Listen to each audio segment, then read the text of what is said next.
शीतला माता धरती पर राजस्थान की डुंगरी गांव में आई और देखा कि इस गांव में उनका मंदिर नहीं है और न ही उनकी पूजा होती है। माता शीतला गांव की गलियों में घूम रही थी। तभी एक मकान के ऊपर से किसी ने चावल का उबला पानी नीचे फेंक दिया। उबलता पानी शीतला माता के ऊपर गिरा, जिससे कि माता के शरीर में फफोले पड़ गए। शीतला माता के पूरे शरीर में जलन होने लगी। वो गांव में इधर उधर भाग भाग के चिल्लाने लगी, अरे मैं जल गई, मेरा शरीर तप रहा है, कोई मेरी मदद करो। लेकिन उस गांव में किसी ने माता की मदद नहीं की। वहीं अपने घर के बाहर एक कुम्हारन महिला बैठी थी। उस कुम्हारन ने देखा कि वो बूढ़ी माई पहले से ही बहुत जल गई है। उसके पूरे शरीर में तपन है, पूरे शरीर में फफोले पड़ गए हैं। वो तपन को सहन नहीं कर पा रही है। तब उस कुम्हारन ने कहा कि माँ तू यहाँ आकर बैठ जा, मैं तेरे शरीर के ऊपर ठंडा पानी डालती हूँ। कुम्हारन ने उस बूढ़ी माई पर खूब सारा ठंडा पानी डाला और बोली, हे माँ, मेरे घर में रात की बनी हुई रबड़ी रखी है, थोड़ा दही भी है, तू दही राबड़ी खा ले। जब बूढ़ी माई ने ज्वार के आटे की राबड़ी और दही खाई तो उसके शरीर को ठंडक मिली।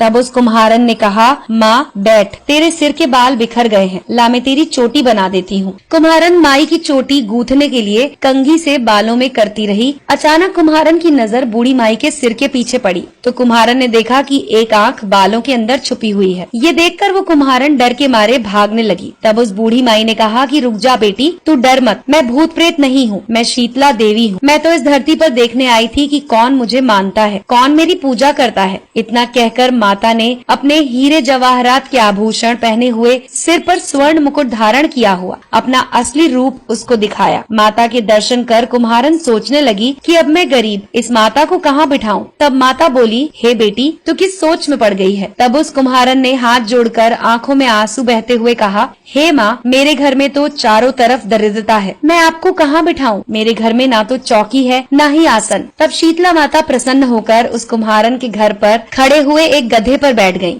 और हाथ में झाड़ू, दूसरे हाथ में डलिया लेकर उस कुम्हारन के घर की दरिद्रता को झाड़कर उस डलिया में भरकर फेंक दिया। उस कुम्हारन से कहा कि बेटी, मैं तेरी सच्ची भक्ति से प्रसन्न हूँ, अब तुझे जो भी चाहिए मुझसे वरदान मांग ले। कुम्हारन ने हाथ जोड़कर कहा कि माता, आप इसी गाँव में स्थापित होकर यहीं रहो और जिस प्रकार आपने मेरे घर की दरिद्रता दूर की है, वैसे ही जो भी होली के बाद सप्तमी को भक्ति भाव से पूजा कर आपको ठंडा जल, दही और बासी ठंडा भोजन कराए, उसके घर की दरिद्रता को साफ करना और उसकी पूजा को जरूर स्वीकार करना। नारी जाति का अखंड सुहाग रखना, उसकी गोद हमेशा भरी रखना। साथ ही जो पुरुष शीतला सप्तमी को नाई के यहाँ बाल ना कटवाए, धोबी को कपड़े ना धुलाए और पुरुष भी आप पर ठंडा जल चढ़ाए, नारियल का फूल चढ़ाए, तो आप उसके धंधे और व्यापार में कभी दरिद्रता न आने देना। तब माता ने तथास्तु कहा और उस कुम्हारन को वरदान दिया और ये कहा कि मेरी पूजा का मुख्य अधिकार इस धरती पर सिर्फ कुम्हार जाति का होगा। उसी दिन से डुंगरी गांव में शीतला माता स्थापित हो गयी और उस गांव का नाम हो गया शील की डुंगरी। शील की डुंगरी में शीतला माता का मुख्य मंदिर है। शीतला सप्तमी पर वहाँ बहुत बड़ा मेला लगता है। इस कथा को सुनने के बाद घर की दरिद्रता का नाश होने के लिए शीतला माता से सभी लोग मनोकामना करें और शीतला माता से मनोकामना में मांगे कि आपकी दरिद्रता